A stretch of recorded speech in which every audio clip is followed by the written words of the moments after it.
Today we're going to go over an in-depth tutorial on how to set up your Freelap timing system.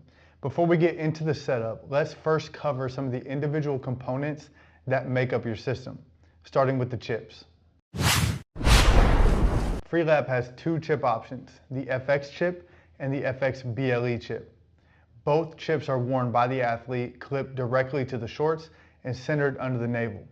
The main difference between the two chips is that the FX chip requires an additional piece of equipment called the relay coach. The relay coach sits on a tripod near the finish and picks up the data from the chip when the athlete passes the finish cone and sends that wirelessly to a device like a phone or a tablet. FX BLE chips, on the other hand, have Bluetooth directly in the chip itself, so a relay coach is not necessary in this situation. With FX BLE chips, the data is sent directly to the phone or tablet via Bluetooth instantly when the athletes pass the finish cone. Both of these chip options use a lithium watch battery, a CR2032, which can either be replaced by the user or we can assist you with our battery replacement service. Now that we've covered the chips, let's take a look at the cones, which are also referred to as transmitters. First, let's take a look at the Freelap TX Junior Pro yellow cone. There's a button on the center. If you hold it down, that will turn the cone on and off. Once it's on or off, you can tap the button to toggle between start mode, lap mode, or finish mode. Cones that are in start mode will start your time. Cones in finish mode will finish your time.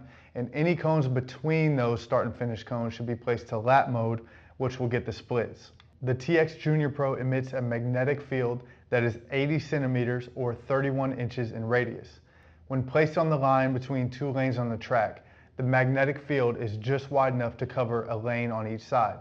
So if you have multiple athletes and multiple chips, and the cone is lined up between lanes 1 and 2, athletes can run in lanes 1 and 2 simultaneously.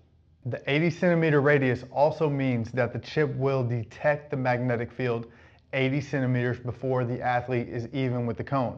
For example, when timing an acceleration like a 30-meter sprint, the finish cone should be placed 80 centimeters after the finish line, or 30.8 meters, so that the chip will trigger at the finish line. Likewise, if you want a split at the 20-meter mark, you would set one of your cones to lap mode and put it 80 centimeters behind the 20-meter mark, or 20.8 meters, so that you will get the correct reading from that sprint. The start cone should be placed at the 1-meter mark. And the reason for the extra 20 centimeters here is that you don't want the athlete too close to the magnetic field, which could potentially trigger the timing to start too early before the athlete has even started their sprint. If you're a football coach timing a 40-yard dash, you can use the 1-yard line. If you're on a track, we say 1 meter. If you're on a football field or another playing surface, we use 1 yard. The most important thing is that you have a consistent setup that will allow you to have repeatable and accurate results. When you're timing a fly-in sprint, you do not need to account for the radius of the magnetic field because the chip will trigger 80 centimeters early at the start and at the finish. So to time a 10-meter fly-in, for example, you would just place your cones 10 meters apart. The original TX Junior Pro yellow cone has two alkaline AA batteries that can be replaced, while the newer models have a rechargeable unit. We recommend replacing the batteries at least once a year, and if you're using the Freelap system for extended periods of time consistently, probably looking at 2 times a year. Another great cone option for the Freelap timing system is the e-starter cone.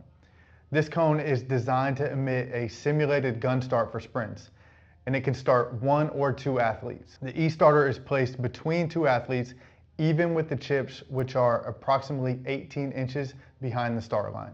Once the athletes are settled in the blocks, one of the athletes will reach over, press the button on the top of the transmitter, and then settle back into their blocks. 10 seconds later, the transmitter will say set, and then a short random time later, the transmitter will emit a simulated gun start noise. At the same moment, the e-starter cone will emit a magnetic pulse that will trigger the chips to start the timing. The e-starter cone is USB rechargeable with a magnetic cable that comes with the cone. Next, let's take a look at the touchpad options of a Freelap timing system. Starting with the TX Touch Pro, which is the circular model. This is designed for a 4-point block start and is not recommended for a 3-point start like a 40-yard dash. To use the TX Touch Pro, place it just behind the start line. The athlete presses and holds the button with their thumb. The button should be held for a couple seconds to charge the unit. As the athlete begins their sprint, their thumb will release the button and the transmitter will emit a magnetic pulse that will be detected by the chip they're wearing on their waist. If two athletes are simultaneously using the TX Touch Pro, we recommend placing the thumb pad in the athlete's outside hand to eliminate the risk of one athlete's thumb release potentially triggering the other athlete's chip.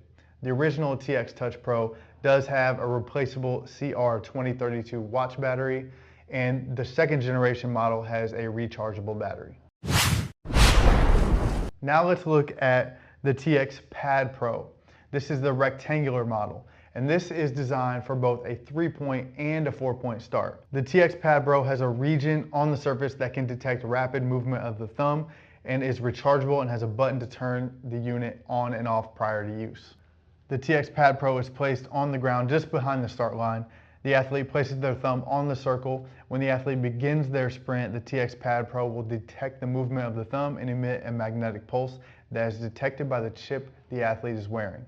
The TX Pad Pro can be placed on the ground in one of two orientations.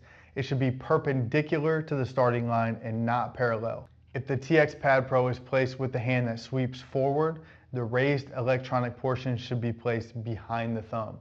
If the TX Pad Pro is placed with the hand that sweeps backwards, the raised electronic portion should be placed in front of the thumb. Similar to the TX Touch Pro, if you're using two TX Pad Pros at the same time, we recommend these on the outside hand just to eliminate any risk of one athlete accidentally triggering the other athlete's start. Now let's look at the placement of your display devices. If you're using FX chips, you will need the relay coach, and that should be placed 5 to 10 meters behind the finish cone. If you're using FX BLE chips, remember those have Bluetooth directly in the chips, so there's no need for a relay coach, but you will need your phone or tablet with the Freelap app 5 to 10 meters behind the finish cone as well. If you have any questions or need assistance, please contact us. You can reach our technical staff by phone at 925-461-5990 or by email at support@simplyfaster.com. Now that we've covered the individual components that make up your Freelap timing system, let's get to training. If you haven't already, download the My Freelap app in your app store and create an account so you can get logged in. Go through your settings, and once you have the app launched, make sure that your settings are customized to your training environment. Be sure to indicate which chips you're using, whether it be the FX chips or the FX BLE chips. This is very crucial to making sure that your data is accurate. Also, we recommend setting the app to team mode rather than single athlete. Whether you have one or multiple chips, this will allow you to get the most out of your Freelap setup. Okay, now let's run a simple test to make sure your Freelap timing system is ready to go. You're going to grab a cone and set it to finish mode. Then make sure that your cone stays 5 or more feet away from all the chips that you want to test.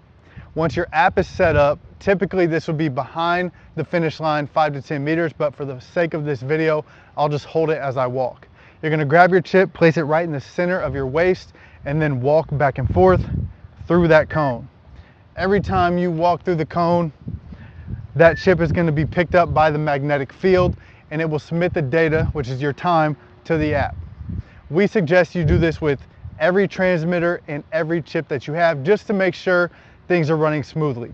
If you need specifics on how to set these components up, refer back to the previous segments in this video. If you have any questions or need assistance, please contact us.